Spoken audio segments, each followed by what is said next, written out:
আসসালামু আলাইকুম। আসলে এটা কি গাছ আপনারা বলতে পারবেন? আবার শিষ্য বলে দিচ্ছে এটা হচ্ছে জিয়ে গাছ। জিয়ে গাছ না, এটা ফরুল।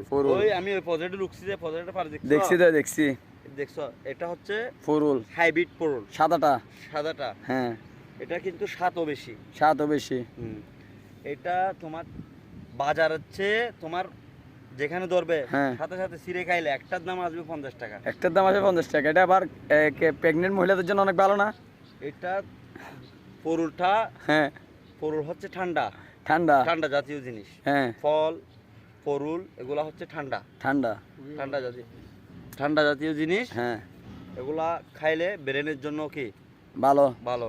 আর প্রেগনেন্ট মহিলা আছে না, হ্যাঁ, ওদের জন্য কি পুষ্টিকর জিনিস। এগুলা যখন এরা খায় প্রেগনেন্ট মহিলা, এগুলা তো আমি বিক্রি করবো না। বিক্রি করলে একটা 500 টাকার উপর লাগবে, কারণ এখানে কোনো শুনেন গাছ থেকে কি বলতেছি, সিঁড়ি খাইতে হইলে গাছ থেকে সিঁড়ি খাওয়া যায়। যারা প্রেগনেন্ট মহিলা আছে, হ্যাঁ, তাদের চর্বি জমে।